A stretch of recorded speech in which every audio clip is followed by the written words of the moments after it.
नमस्कार दोस्तों, आज का हमारा जो लेक्चर है वो है इक्विवेलेंट मैट्रिक्स। इक्विवेलेंट मैट्रिक्स का मतलब होता है तुल्य मैट्रिक्स। तुल्य मैट्रिक्स पहले तो हम समझेंगे इसकी परिभाषा क्या है और ये हमारे किस तरीके से काम आ सकती है। दो मैट्रिक्स ए तथा बी तुल्य मैट्रिक्स कहलाती है यदि एक मैट्रिक्स को प्रारंभिक रूपांतरण की सहायता से आप अगर दूसरे मैट्रिक्स में बदल सकते हैं या बदल पाएं। प्रारंभिक रूपांतरण मतलब वही जो पंक्तियों को घटाया जाता है, स्तंभों को घटाया जाता है। वो जो पंक्ति स्तंभ को घटाने वाले जो नियम होते हैं उन्हें प्रारंभिक रूपांतरण कहते हैं। ऑब्वियसली बात आपने पहले पीछे वाले लेक्चर में पढ़ा हुआ है कि इस पंक्ति में से ये पंक्ति घटा दो, इस पंक्ति में से ये पंक्ति जोड़ दो, इसे गुणा करके जोड़ दो। तो ये जो सब चीजें हैं ये करने के बाद अगर आपकी मैट्रिक्स दूसरी मैट्रिक्स में बदल जाती है या दूसरी वाली मैट्रिक्स पहली वाली मैट्रिक्स बदल जाती है, हमें कोई प्रॉब्लम नहीं है, तब भी वो तुल्य मैट्रिक्स ही कहलाएगी। ठीक है ना।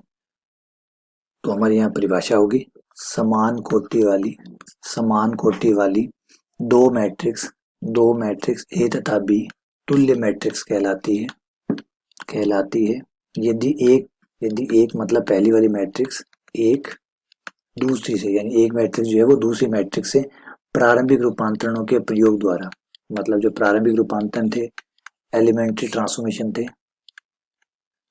एक दूसरी से प्रारंभिक रूपांतरणों ई ट्रांसफॉर्मेशन के प्रयोग से प्राप्त की जा सकती है। मतलब एक मैट्रिक्स को अगर आप दूसरी मैट्रिक्स में बदल सकते हैं अगर आप रूपांतरण लगाएं, रूपांतरण लगाने के बाद।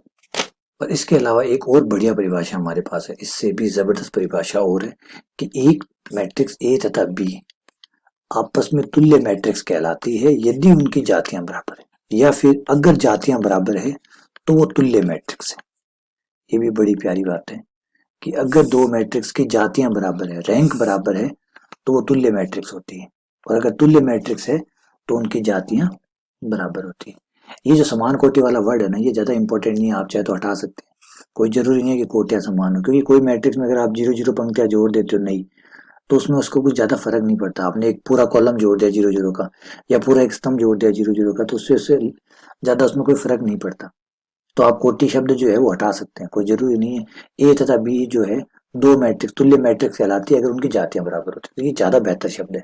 जातियां अगर बराबर है तो चाहे वो कोई हो, है ना। कई बार आप देखेंगे कि ये जो मैट्रिक्स है, ये मैट्रिक्स 4 0 2 3 1 0 5 0 0, अब ये 3 बाय 3 की मैट्रिक्स है, लेकिन जब आप इसकी जाति निकालेंगे तो इसकी जाति और इस मैट्रिक्स की जाति समान है। अब ये 3 बाय 4 की मैट्रिक्स है लेकिन इन दोनों की जातियां समान है, तो जाति समान होने के कारण हम इसे तुल्य मैट्रिक्स बोलेंगे। अब है तो नहीं ना समान कोटि की, ये 3 बाय 3 की, ये 3 बाय 4 की। तो इसलिए हम ये जो ऊपर वाली परिभाषा है ना, इसको थोड़ा सा कमजोर परिभाषा मानते हैं, थोड़ी बढ़िया परिभाषा नहीं मानते। ज्यादा बढ़िया परिभाषा है कि कोटि वोटि का बात मत करो, जाति की बात करो। जाति समान है तो तुल्य मैट्रिक्स है, तुल्य मैट्रिक्स है मतलब जाति समान है, तो जाति पे फोकस करते हैं। अगर रैंक बराबर है तो दोनों मैट्रिक्स तुल्य, चाहे फिर वो छोटी हो बड़ी हो, में कोई फर्क नहीं पड़ता। ठीक है। तो इसलिए मैंने पहले कहा था कि ये ज्यादा अच्छी परिभाषा है कि दो मैट्रिक्स तुल्य मैट्रिक्स होती है तो उनकी जातियां समान होती है। तो उम्मीद करता हूं कि अभी ये बात आपको समझ में आ गई होगी। इससे जुड़े हुए जो प्रश्नावली के क्वेश्चन है उनमें हमसे पूछा जाएगा कि प्रूफ कीजिए कि ये दो मैट्रिक्स तुल्य मैट्रिक्स है। तो आपको क्या करना है, दोनों मैट्रिक्स की जातियां निकालनी है। अब आप इन दोनों मैट्रिक्स को नाम दे देंगे। सपोज कीजिए इसको ए नाम दे दिया, इस मैट्रिक्स को आपने बी नाम दे दिया, और आपके पास जो भी तरीका है, क्योंकि हमें जातियां निकालनी है। अब जाति आप चाहे सांडिक विधि से निकालिए, सांडिक से नहीं निकाल रहे हैं तो विलंब रूप में सम्मानित करके निकालिए, जो भी आपके पास तरीका है हमें कोई प्रॉब्लम नहीं है। किसी भी तरीके से आप ए की जाति निकालिए, जो भी आपने पहले पढ़ा हुआ है, जो आपको अच्छा समझ में आए उस तरीके से निकाल लीजिए। ऐसे ही आप बी की जाति निकाल लीजिए। ए की और बी की जाति निकालने के बाद में देखिए कि या दोनों बराबर आ रहे हैं तो दोनों तुल्य हैं, नहीं आ रहे तो तुल्य नहीं। ये आपके प्रश्नावली के जो क्वेश्चन होंगे उनका हल होगा।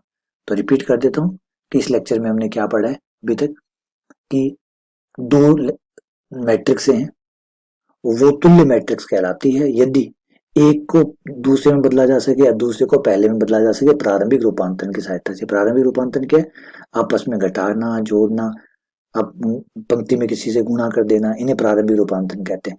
तो प्रारंभिक रूपांतरण का इस्तेमाल करके आप अगर एक मैट्रिक्स को दूसरी या दूसरी को पहली बना सकते हैं तो फिर ये तुल्य मैट्रिक्स है। या फिर इससे अच्छी चीज है कि बनाने वाला काम तो थोड़ा सा होगा मुश्किल, बनाने वाले से अच्छा है कि काम करते जातियां निकाल लेते हैं। अगर दोनों की जातियां बराबर है तो इसका मतलब दोनों मैट्रिक्स समरूप है। तो ये अच्छा तरीका है। तो उम्मीद करता हूँ कि ये चीज़ आपको समझ में आ गई होगी। अब हमारी प्रश्नावली के लिए जितना बेसिक चाहिए था हमें, हमने सब कुछ पढ़ लिया।